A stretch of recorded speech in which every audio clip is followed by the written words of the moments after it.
She announced, "I'm engaged to someone else. We've been seeing each other for months." While still living in my house, I said, "Congratulations to you both." Then I had her escorted out by police that evening and changed every lock and security code. When her fiancé showed up, demanding she be let back in. Original post: I, 38 male, got the announcement at dinner. My girlfriend Veronica, 33, and I had been together for 4 years, living in my house for the last 2.5. She'd made pasta, opened wine, set the table nice. I thought maybe she got a promotion or something.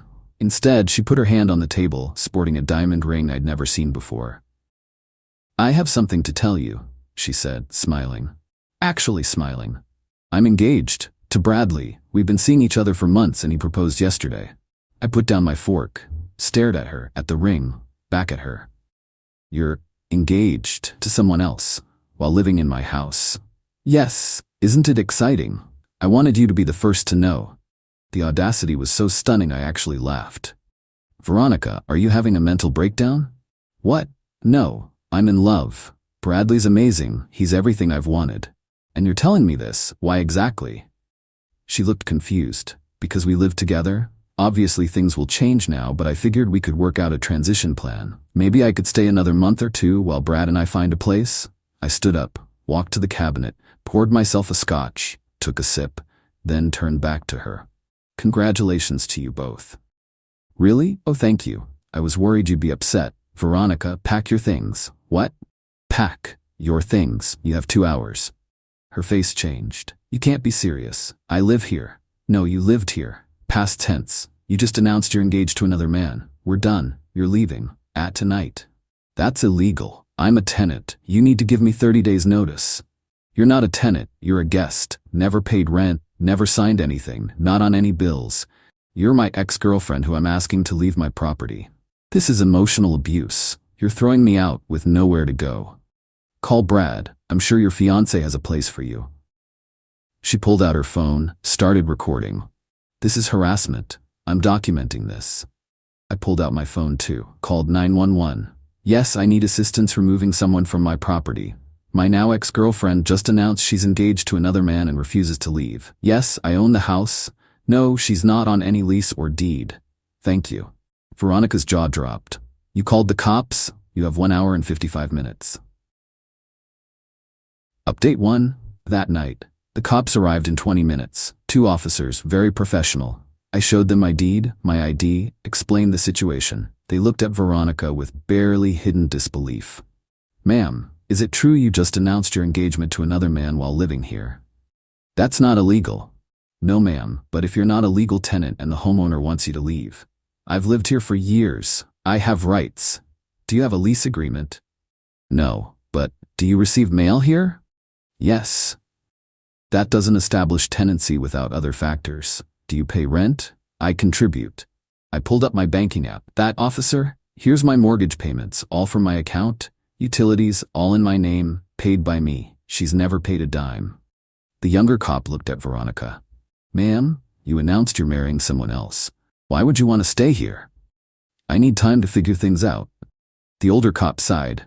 "Sir, technically she might have some claim to residency, but given the circumstances, ma'am, I strongly suggest you pack what you can tonight and leave voluntarily.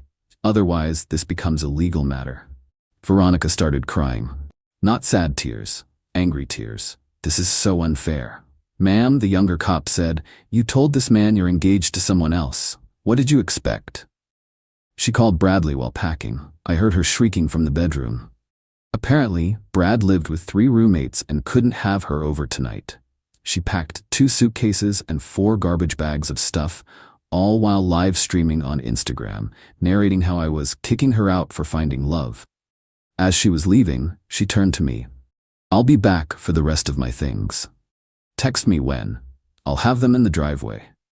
"You're going to regret this, Paul. Probably not as much as you're going to regret announcing your engagement over pasta." The cops waited until she drove away. In the car I'd been letting her use, more on that later. Then the older one turned to me. "Change your locks, tonight, and maybe get cameras. Already have a locksmith on the way. Smart man, good luck." Update 2. The next day woke up to 67 text messages, 30 missed calls, and a dozen Instagram notifications. Bradley, the fiancé, had messaged, "Bro, that was cold. She needed more time to move out properly. Not cool." I responded, "Bro, you proposed to my girlfriend while she lived in my house. Not cool." Veronica's mom called at 7 a.m. "Paul, what is this I'm hearing about you throwing Ronnie out?" "Morning, Janet. Did she mention the engagement?" "The what?" "She's engaged. To Bradley. They've been together for months." Long pause. "She said you two were basically roommates. Is that what she told Bradley too?" I need to call you back." She never did. Around noon, Bradley showed up at my door. Mid-30s, man bun, probably drove a Prius. "We need to talk." "No, we don't. You traumatized Veronica. Your fiancé announced your engagement to me over dinner, in my house, that she was living in, rent-free. She said you knew about us." I actually laughed. "She told you I knew she was cheating?" "It wasn't cheating. You two were basically broken up." "First I'm hearing about it. Look, she needs to get her furniture and..." "Her furniture?" "The bedroom set, the living room stuff. All bought by me. I have receipts. She owns some clothes, makeup, and a laptop that's 3 years old. She decorated this place, with my money." Bradley's face was getting red. "She's staying with her sister now? Do you know how humiliating this is for her?" "For her? She announced she was marrying another man while living with me." "You could have given her time." "To do what? Plan your wedding from my guest room? We're getting her stuff, all of it." "Try it, please. Make my day." He stormed off. I installed 3 more cameras. Update 3, Day 3. Veronica tried the nuclear option. Posted on social media that I was an abusive ex who threw her out for falling in love with someone who actually cared about her. Said I'd been controlling, manipulative, that she'd been trying to leave for months, but I wouldn't let her. Problem was I had receipts, literal receipts. I posted one response. "Interesting narrative. Here's the facts. She announced engagement to another man while living rent-free in my house. Never paid a bill. Also, here's last week's texts where she said she loved me." Screenshot after screenshot. Her asking me for money for her student loans 2 weeks ago. Her "I love you" text from 4 days before the announcement. Her using my credit card for a spa day with Brad, I now realized. Last month, her friends started commenting, "Wait, you were engaged while living there? Girl, you said you two were separated. This is messy AF." Then came the voicemail from her sister Melissa. "Paul, I'm sorry about Ronnie. I didn't know she was still living with you. She's been bringing Brad around for months saying you two were done. Mom's pissed. Can you just put her stuff outside so I can pick it up? Already packed. Come by whenever." But here's where it gets good. Remember the car I mentioned? Update 4. The car situation. The car Veronica drove was mine, fully paid off, in my name. I just let her use it, but she'd apparently been telling Brad it was hers. Day 4, I reported it stolen. She called from the police station. They'd pulled her over and found the car was reported stolen. Since she couldn't prove ownership, "Paul, what the hell? Oh, hey Veronica, how's engaged life? You reported the car stolen? Well, you don't live here anymore and you took my car without permission. That's theft. You let me drive it. When you were my girlfriend, you're Bradley's problem now. This is insane. I'm at the police station. I'll come get my car then. Brad can pick you up. He's at work. Uber exists. You're evil. I'm practical. You wanted to be engaged to someone else. Congratulations, you're his responsibility now." I picked up my car. She had to Uber to her sister's. Cost her $73 according to her angry text. I didn't respond. Update 5, the escalation. Day 6. Bradley and 3 of his buddies showed up at my house at 9 p.m. "Open up. We're getting Veronica's things." I called 911 again. 4 men are trying to break into my house. Bradley was pounding on the door. "We know you're in there." I put the phone on speaker so dispatch could hear. "Please leave my property. You're trespassing." "She owns half this stuff." "She owns nothing. I have receipts for everything." They tried to go around back. Motion lights and cameras caught everything. One of his friends actually tried to jimmy the sliding door. Cops arrived fast. 4 guys trying to break into a house gets priority. Bradley immediately played victim. "This man stole my fiancé's belongings. We're just trying to get her things." I showed the cops the security footage. 4 men trying to break in. "Arrest them," I said. "Now wait," Bradley started. "Attempted breaking and entering. Trespassing. I want to press charges." The friend who tried the sliding door got cuffed. Bradley and the other two got citations and trespass warnings. If they came back, immediate arrest. Bradley was screaming about lawyers and lawsuits as they put his friend in the patrol car. I looked him dead in the eye. Your fiancée lived here rent-free for 2.5 years while cheating with you. I could sue her for back rent. Want to play the legal game? I've got deeper pockets. Update 6, the family meeting day 10. Got a call from Janet, Veronica's mom. Paul, can we talk? In person? We met at a coffee shop. Janet looked tired. I need to know the truth, all of it. I showed her everything. Bank statements showing I paid for everything. Texts from Veronica from just days before talking about our future.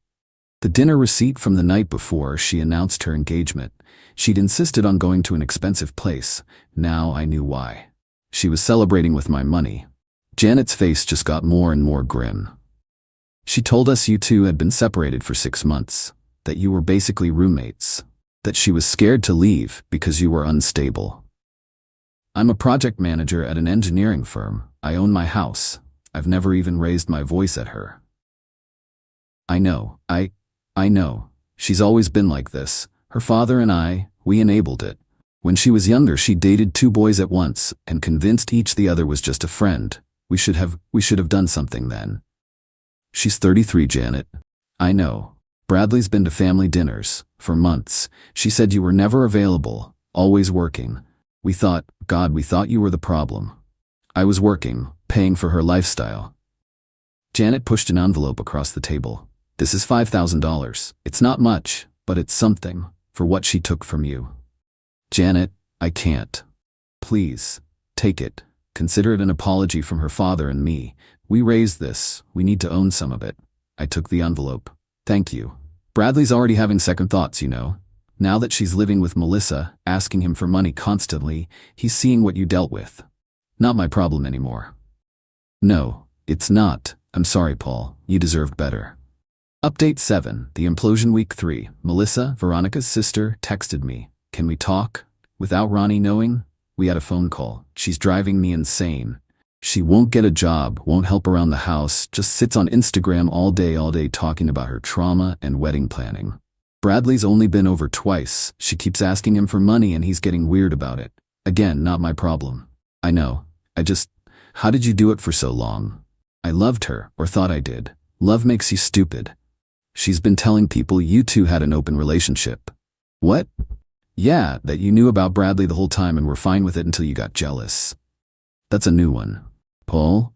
Did she ever contribute anything? Anything at all? She made dinner sometimes, with groceries I paid for. Christ, I'm giving her 30 days, then she's out. I can't do this. Good luck with that. 2 weeks later, Melissa called again. She won't leave. Says I can't kick her out. She's family. Sounds familiar. Bradley dumped her. I nearly spit out my coffee. What? Yeah. She kept demanding he pay for everything. Got mad when he suggested she get a job. Then she found out his marketing consultant job was actually part-time at his dad's company. He's been lying about having money. They're perfect for each other, honestly, except neither actually has money. Karma's beautiful. She's saying she's going to sue you for emotional distress and illegal eviction. She can try. I have a great lawyer. Update 8, the legal threat week 5. I got served with papers. Not a real lawsuit, just a cease and desist from some ambulance chaser Veronica found, demanding I return her property and pay her $50,000 for emotional distress and illegal eviction. My lawyer laughed. Actually laughed. She announced she was engaged to another man while living with you, rent-free, and she wants money? That's what it says. Let me handle this. His response was beautiful. 3 pages of legalese that basically said, "Lol, no. Countersuit incoming for 2.5 years of back rent at market rate, $48,000.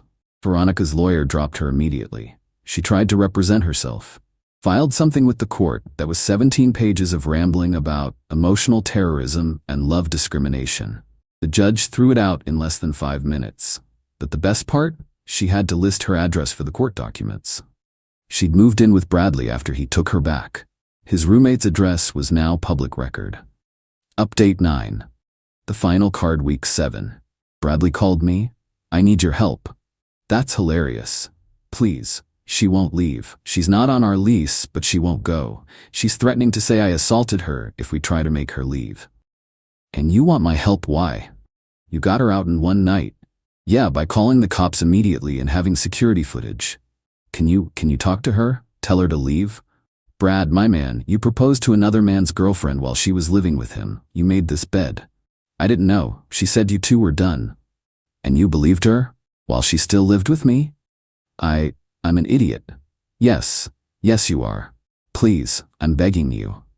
Brad, here's free advice. Install cameras today. Document everything. When she threatens false accusations, record it. Then call the cops yourself. First one to call usually wins. That's it. Also, maybe don't propose to women who are living with other men. He hung up. Final update. It's been 3 months now. Here's where everyone ended up. Veronica. After Bradley's roommates threatened legal action, she ended up moving back with her parents. At 33, she's working part-time at a clothing store and still posting about her journey of self-discovery and how she's a survivor of narcissistic abuse. She's also engaged again to some guy she met online who lives in another state. They've never met in person. Moved back with his parents too. Turns out his roommates kicked him out for bringing the drama to their house. His Instagram is now private, but mutual friends say he posts motivational quotes about learning from mistakes. Janet and Robert, as parents, sent me a Christmas card with another check for $2,000 and a note saying they're in therapy to deal with enabling behaviors. They've apparently given Veronica a deadline to move out. Melissa, we actually became friends. She texts me updates sometimes. She's in therapy too, realizing how much her family dynamics screwed up her own relationships. Me, I'm good. House is peaceful. Started dating someone new, Rebecca. She has her own house, own car, own job, insists on splitting every check. It's weird how normal it feels to be with someone who contributes equally. The best part? I ran into one of Bradley's former roommates at a bar. He told me the full story of their last days. Apparently, Veronica had convinced Bradley to propose by telling him she was pregnant with his kid while living with me. The timeline made no sense. She would have been pregnant while actively sleeping with me. When he figured out she was lying about the pregnancy, he tried to break it off. That's when she threatened to claim assault. The roommates installed cameras in the common areas without telling her. Caught her on video admitting she was never pregnant and laughing about how men are so easy to manipulate. They gave Bradley the footage, he gave it to the cops, and they escorted her out. She tried to claim they illegally recorded her. Turns out, common areas and shared housing don't have expectation of privacy. Sometimes karma takes its time, but when it arrives, it's thorough. Looking back, the red flags were everywhere. She hadn't worked steadily in 2 years, always had an excuse, always had a crisis that prevented her from contributing, always had big dreams but no actual plans. The announcement dinner was actually a gift. If she'd been smarter about it, strung me along longer, I might have wasted more years. Instead, she got so comfortable she thought she could have her cake and eat it too. Literally thought I'd let her stay while she planned a wedding to another man. The entitlement was astronomical. The delusion, even bigger. But the best revenge? Living well. My house is clean, my bills are lower, my stress is gone. I wake up every morning in my own bed, in my own house, with no one else's drama to deal with. And Veronica? She's everyone else's problem now, one at a time.